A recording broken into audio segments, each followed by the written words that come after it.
Welcome to the Doctors Warren podcast, where our goal is to educate, empower, and equip you with the health and wellness knowledge to take your wellness to a whole nother level. We're going to use ancestral wisdom, clinical research, and over 25 years combined of clinical experience to bring you an all-in-one place to learn how to take your health to the next level. So welcome. I'm super excited you're here. Let's dive in.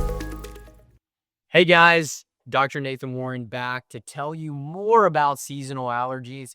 So if you caught my first video, I talked a lot about, some of the different supplements, some of the different herbs and things like NAC and quercetin, butterbur and raw honey and all the cool things, propolis that you can utilize to really help support histamine reactions, really help to support seasonal allergies, mucus production, and those things. But I want to talk a little bit about, some things that we can do from a preventative standpoint that, again, supplements should not replace, right?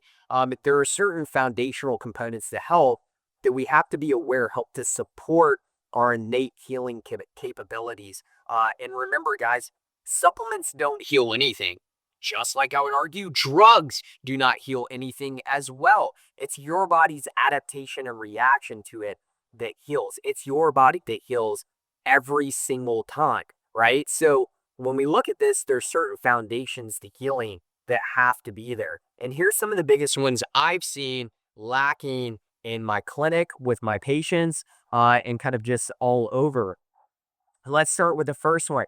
As we get into the fall season, I don't know if you guys are like me, but our schedule gets crazy and busy, not only in the office, but just as a family. We're running to baseball games. We're running over to soccer games. We are hitting every pumpkin patch. We're doing all the fun things that come with fall. And so with that, a lot of times comes this kind of stressed out mentality. And a lot of you guys are not sleeping and resting well. Remember, guys, your health is based, literally it can be a direct effect with how well you're sleeping. We have to sleep in order for us to heal. So when we think about what we should do with sleep is we have to improve the quality of our sleep. We have to improve the way that we are able to recover and repair. If you're not recovering and repairing well, guess what? You are not going to be a healthy individual. Your immune system suffers, your microbiome suffer, even the mentality state and how we're able to think ends up suffering. We got to get good quality sleep, right? You have to prioritize that. Go to bed around the same time, wake up at the same time, set the temperature lower at night, making sure we're getting early sunlight, evening sunlight, right? Things that we can control, getting plenty of time grounding, bare feet on the ground, or maybe if you don't want to, as it gets colder, grounding mat and inside, but really prioritizing rest. Even things like deep, non-sleep deep rest is going to be a really, really big thing as well. So you want to make sure that you are, focusing on those things that help the body be able to repair. Number two, exercise. In the last video, I actually went over a study that looked at just exercise in general on being able to help prevent the symptoms of, sinusitis and things like sinus issues and allergies and histamine reactions. Why is that? Because when we move, we get our lymphatic system moving. The better our lymphatic system moves, the healthier our immune system is. Not to mention, the more oxygen is delivered to tissues and cells when we move, right? So we know that movement is life. Movement is amazing for our brain and blood flow and oxygen delivery. So we have to get moving in order to stay healthy as a human being, especially when we're talking about, getting into those seasons where everybody's getting sick, everybody has seasonal allergies. We have to do things different. And then the final one I want to mention is diet. So when we're looking at nutrition, there's a few foods that I find seem to affect my patients that have chronic and acute sinus issues. So let's start with the first one, and I'm going to kind of combine two in the first one because they should be obvious at this point because we have talked about it, constantly, and that is our consumption of sugar and our consumption of bad fat. Bad fat, when we look at the sunflower oil, the safflower oil, cottonseed oil, soybean, corn, all of those things, those are absolutely not fit for human consumption.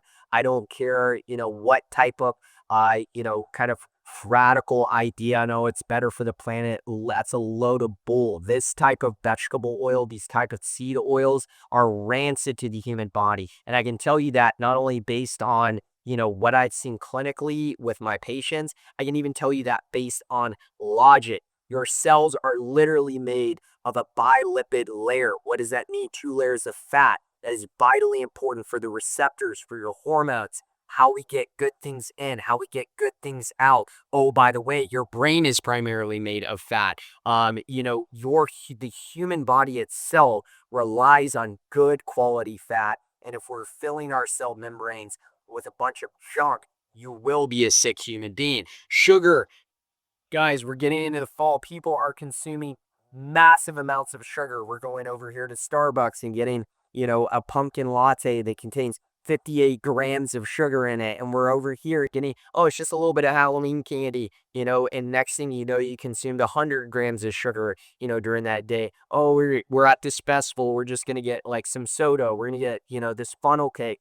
By the time the end of the day comes, you guys have loaded your body with sugar, and we know a certain amount, your body can only handle a certain amount. Above that, right, we start to suffer our immune system, our immune reaction, how well we're able to adapt to the stresses that we're under. And we know that sugar can absolutely feed inflammation. Inflammation can create dysfunction and disease by itself. So that's our first one. Our second one, right, when we're looking at food, is conventional dairy. I find that this really has not only a major histamine reaction in my patients and creates that unhealthy histamine component, but also I see it affecting mucus production. And so if you're still consuming all this pasteurized, homogenized cow's milk that's coming from A1 casein, let's say cut that crap out. Maybe if you have to act dairy or if you love dairy, maybe you're introducing like a goat's milk or sheep's milk, leaning more towards the A2 casein. If you're going to do cow's milk, I recommend finding a local farmer that genetically has A2 casein type of cows, the milk that they produce, as vitally important, because if you're still consuming conventional cow's milk, unfortunately, one, all the good stuff is dead, rancid, oxidized, and junk. They have to fortify it with vitamins that are synthetic anyway. And then number two, you're also getting just a lot of, lacking the enzymes, lacking the good quality bacteria that we need to help us digest that. And again, that the genetic breed with A1 casein is highly inflammatory. I am not a fan of doing that. So make sure if you're having seasonal allergies, cut out the conventional dairy, get it out of your life. Your body will improve when you do that. So you want to make sure that you're paying attention to that. Third one is you may have to get grain, specifically wheat, out of the diet. Why? Because a lot of you already have compromised gut microbiomes, compromised linings of the gut. So looking at the mucosal membrane, looking up at the lining of the gut itself, we know without a shadow of a doubt that gluten and gliadin can trigger zonulin production. That is, we're looking at a molecule that actually helps you open up those tight junctions in the gut, creates what's called gut permeability. That's a big deal because if we have things that are supposed to stay in the gut actually leaking out of the gut and going systemic, guess what? Your body is going to have an immune reaction to that, and it's going to attack that. And that can look different symptoms for different people, but I have found that this actually plays a big role in acute sinus issues, seasonal allergies as well. So make sure when you're looking at diet, those are three things that you can do. And I'll tell you right now, if you improve those three things, I don't care if it's acute sinus issues, you're going to see improvements overall because we're going to see inflammation go down, the way your body's able to regulate inflammation, the way your body's able to adapt to stress, the way that your body's able to utilize, appropriate hormone production and being able to bind those to the receptors on the cell membrane, the way that you're going to be able to decrease your blood glucose and insulin response and your metabolic health. Guys, everything starts to change with even those three right there.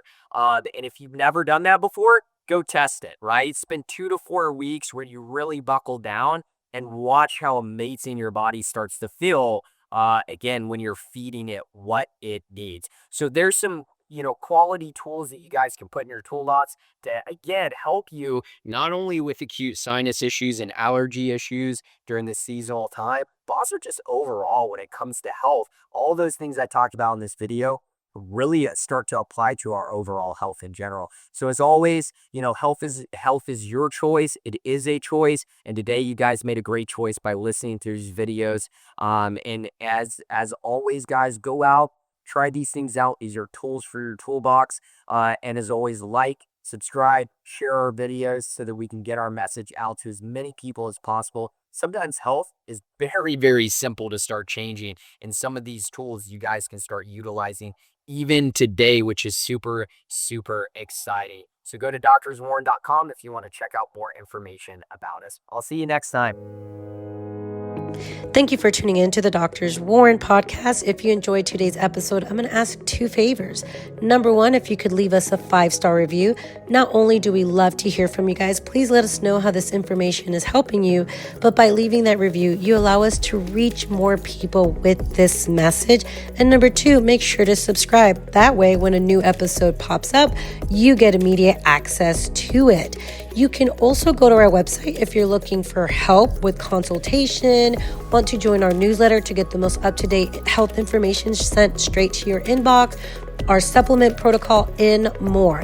By going to our website at doctorswarren.com, DRSWARREN.com, we do consultations both locally in Chattanooga, Tennessee, and virtually worldwide.